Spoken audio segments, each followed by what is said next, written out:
Pour le reste du monde, on va le voir avec vous, Lionel Fritzfeld. Bonjour. Bonjour David. Bienvenue à vous, notre analyse financière. D'abord, quelques mots sur ce livre belge d'actualité. L'économie américaine est bien dans le vert, c'est du solide. Alors effectivement, puisque l'optimisme de la Fed en fait sur les perspectives de l'économie américaine ont fait bondir les marchés américains, vous venez de le dire, que ce soit le Dow Jones, que ce soit le Nasdaq ou le S&P 500. Le S&P 500 qui, sa valeur a été multipliée par 3 en 5 ans, c'est considérable. Principalement, la Fed a validé ces trois principaux indicateurs. Le premier, c'est la consommation intérieure.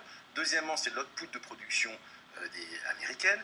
Et troisièmement, c'est le niveau de l'emploi. Alors l'emploi, il y a eu une certaine, on va dire, ça n'a pas été à la hauteur des attentes. Il y a quand même eu le mois dernier 200 000 embauches, c'est un recul de 11%, mais les acteurs américains, exactement, ont décidé qu'il fallait véritablement regarder les acteurs qui étaient complètement, enfin les facteurs qui étaient complètement au vert, l'emploi n'est pas vraiment au vert, pas vraiment rouge, et en fait dire que l'économie américaine tourne très bien, notamment en comparaison à l'économie européenne et même chinoise qui se ralentit. Ça, c'est acté par la Fed. Mais à moyen terme, comment l'activité va supporter cette fin du dopage financier finalement de la Fed? Est-ce qu'on n'est pas un petit peu dans une phase de sevrage, de fin de désintoxication? Alors, c'est une préparation. Janet Yellen, la présidente de la Fed, l'a fait savoir. C'est pour ça qu'au départ, le quantitative easing, il y avait 80 milliards de dollars injectés chaque mois dans l'économie. Il y a une réduction. Ça faisait 6 ans qu'on était à zéro quasiment. Exactement, il y a une réduction graduelle. En fait, ils préparent simplement psychologiquement les acteurs du marché. Aujourd'hui, les acteurs savent très bien que ce plan d'assouplissement quantitatif va se terminer fin d'année et qu'éventuellement l'année prochaine, il y aurait une remontée des taux.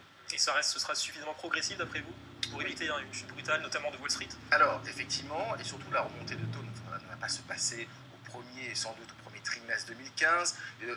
L'élément clé dans le facteur de la Fed, c'est le chômage. À partir du moment où le chômage passera sans doute sous la barre de 5%, la Fed se dira on peut effectivement commencer à remonter les taux et en fait le chômage pourrait passer sous la barre des 5%, mais pas avant l'été. Et on aura suffisamment anticipé au niveau des marchés financiers?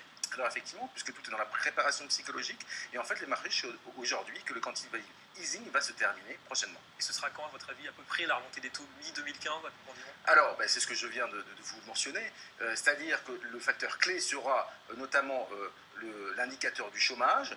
Quand le chômage passera à peu près sous la barre des 5%, aujourd'hui il est largement supérieur, et donc on pense à peu près soit au niveau de l'été, soit au deuxième semestre de l'année prochaine. Est-ce qu'on peut s'inquiéter peut-être aussi pour le soutien à l'investissement, un investissement qui reste quand même fragile malgré tout aux États-Unis? Alors oui, mais en fait ce rallye, la croissance américaine est aujourd'hui nourrie, notamment, on voit notamment que le dollar augmente énormément en termes de parité par rapport à ses pairs, que ce soit le dollar, la parité est passée de 1,23 à 1,25, 1,30 à 1,22, et contre le shekel également, puisque un dollar était de 3,5 shekels aujourd'hui, de 4 shekels, et donc en fait les gens sont acheteurs, le marché est acheteur de dollars, parce que c'est effectivement une zone de croissance aujourd'hui. Alors justement pour le reste du monde, à quoi faut-il s'attendre? Est-ce que la BCE qui maintient ce jeudi ses taux inchangés, est-ce qu'elle va suivre, elle va emboîter le pas dans les prochains mois de la Fed? Alors la décision de Mario Draghi est logique aujourd'hui.